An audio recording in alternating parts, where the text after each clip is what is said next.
What's up, everybody, and welcome back to another episode of the Unbearable Podcast. And today, I have my post-game reaction to the Blackhawks blowing a 3-1 lead to lose 4-3 in Chicago. Their second half of a back-to-back with travel. They were in Detroit yesterday, in Chicago today. Not too far of a travel, but playing a team who didn't have a game yesterday. I was kind of expecting to see more of the same of a more defensive Chicago team. And, by more defensive, I mean, not really putting that many shots up and kind of getting bombarded. And that's kind of what happened for the most part. We blew a lead. That sucks. I don't really blame Soderblom that much. Connor Bedard doesn't get a point this game, so he doesn't have a point streak anymore. Ends at 9. But, yeah. It was a classic case of the Blackhawks starting off strong and not being able to finish, which has been a big theme this year, which, I mean, that kind of happens when you have a younger team. So as they get more playing time, develop more, we would like to see that change, obviously. But, it was against a very good team. We had 3 very tough teams in a row. We had the Colorado Avalanche, the Red Wings, and the Oilers, all, upper to top level teams in the NHL. So I'm not really too mad with the way the Blackhawks played. They definitely showed some things that were some good things, but overall they just, either need to hang on to leads or, get them. I don't know. Just be able to finish games. That's the most important thing, which is what we are struggling with right now. So going over the goal scoring, it started off in the first period with Teuvo Teravainen. We had the puck on a breakout in our offensive zone.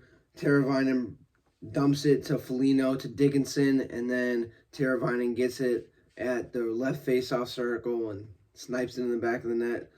It was a nice setup, a dump, and Foligno passing it to Dickinson. Dickinson with a good pass, and Teuvo Teravainen with an amazing shot gives the Blackhawks the 1-0 lead.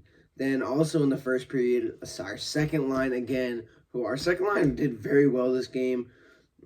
Obviously, Connor Bedard without a point, but I think that's more of facing one of, if not the best player in the NHL, Connor McDavid. Obviously, you're not going to have the best night because your main focus is going to be stopping him, which for the most part did a pretty good job of. And Draisaitl, who's the top goal scorer in the league, we did a pretty good job of stopping him. He didn't get a goal tonight, so, we got to take our wins, got to take our losses. So, Nick Foligno with another goal. We win a board battle. Foligno dumps it around the boards. Teravainen dumps it again, and Foligno just gets the puck and sneaks it in. It was just a case of keeping the puck in the offensive zone. Took a lucky bounce, and we put it in the back of the net. Yeah, it was a good first period, 2-0. Then in the second period, Vasilevsky pulled skin. The Blackhawks were breaking out into the offensive zone, turned the puck over, and the Edmonton Oilers get a breakout. They go behind the net, pass it in front of the net, directly in front of the goalie, and they score. Shit like that's gonna happen. They get a fast break off of a turnover, do a wraparound, pass it, and when you have a guy point blank in front of the net in the NHL, he's gonna hit the shot basically every single time. I feel like I talk about this all the time with the Blackhawks. You cannot let people in front of your net shoot the puck. You just can't let people in front of the net. It just sucks for your goalie. And for the past 3 games, we just haven't been hanging our goalies out to dry. And it just has not been good. Then the next goal in the second, there was a lot of goals in the second period. There was a total of 4 goals in the second period. Second goal in the second period was Ryan Donato. We had the puck in our offensive zone, win a board battle. Taylor Hall gets the puck, passes it to, who was that? Nolan Allen, who passes it to Ryan Donato, does a little 360 and shoots the puck. Amazing goal. I don't know how he got that shot off, let alone on target, after doing like a friggin' 360 spin. But it was an amazing goal. Puts the Blackhawks up 3-1. Then Adam Henrique, the Edmonton Oilers, get the puck at about center ice after being in the offensive zone. Adam Henrique brings it in, and after the Edmonton Oilers pass it around, they put the puck on net, and Adam Henrique tips the puck in, and I mean, it was, I don't know if it was lucky, dude. I ain't gonna lie, it was lucky. Kind of just put the puck on the net, got tipped, and, just hockey. Then Corey freaking Perry, dude. Corey freaking Perry, who had a pretty good night tonight, I'm not gonna lie. Dumps it around the back of the net to Kasperi Kapanen, who somehow finds Corey Perry, who freaking snipes the puck. And that's kind of when the game was tied 3-3, I was like, fuck, dude, we're going to lose this. It was a good shot by Corey Perry. They won a board battle, snuck through a defender, and just sniped the puck. It's a good shot. Yeah. Then Zach Heyman with a power play goal. They had the puck in the offensive zone because they were on the power play. Passed it around, and freaking puck got put on the net. A battle in front, and they were able to get the puck in the net for the last goal of the game, winning 4-3. First period, the Blackhawks scored 2 goals. Edmonton scored 0. Second period, Edmonton scored 3. Chicago scored 1. And in the third period, Edmonton scored 1. Chicago scored 0 for a total of 4-3. Blackhawks lose. Shot totals 9-8 for Edmonton's favor in the first period. Second period, 15-7 Edmonton, and third period, 10-7 Edmonton, bringing the total of shots on goal to 34-22 in favor of Edmonton. Face-off percentage, the Blackhawks won the face-off, had a higher face-off percentage, 56.3 to 43.8. Power play, the Edmonton Oilers went 1 for 1, and the Chicago Blackhawks went 0 for 1. Penalty minutes, each team had 4 penalty minutes. There's that 4-on-4, and then the 2 power plays. Chicago led in hits, 27-18. Block shots, Chicago had 11. Edmonton had 13. And Edmonton ties the series 1-1 with the next game that the Chicago Blackhawks and the Edmonton Oilers will see each other is February 5th.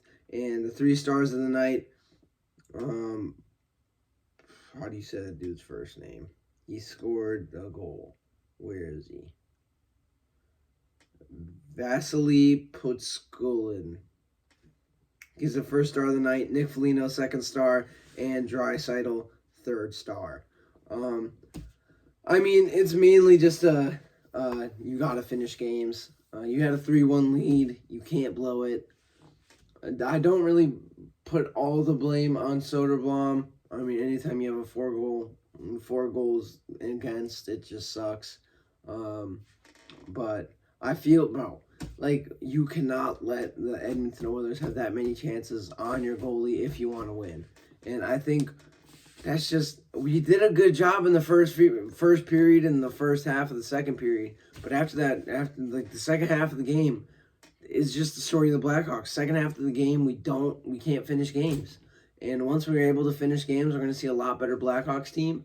I feel like there was a lot of good things that we did. I think first half of the game, we were really good offensively. We were able to put pressure on the Oilers goalie. We were able to, by putting pressure on their goalie, we were able to limit their offensive flow. We had shots on goal like pretty much tied up for that first half of the game. It's just we need to be able to consistently control the game throughout. We just can't, and that's going to be our downfall. Like I said, there was good things that we saw, but it was all pretty much in the first half. The second half just wasn't able to close out. Blackhawks lose another game. We just passed the halfway point. This is our 43rd game, and we're going to see what happens around the trade deadline. Some people I think who could move, probably Taylor Hall might move, Pat Maroon might move, Ryan Donato might move. Who else? Kurashev. I've heard reports of Kurashev maybe moving. I don't know. It's going to be interesting to see who moves. I'm thinking we're going to ship on older players because we are a rebuilding team. There's no doubt about it. We've been rebuilding for the past 3 years. So I think shipping on older players, getting rid of those contracts, and ushering in a new era of Blackhawks hockey is probably what's going to happen. I don't know. But, hey, we didn't play horribly. And once we face teams more on our skill level, I think it'll show a lot better Blackhawks hockey. And also, we're on the second half of a back-to-back with travel. So, blowing a 3-1 lead sucks. But it is what it is. The tank continues, and we will be getting a high draft pick. Hopefully the number 1 overall pick. You never know. I'll see you guys next time. Until next time, don't forget to bear down.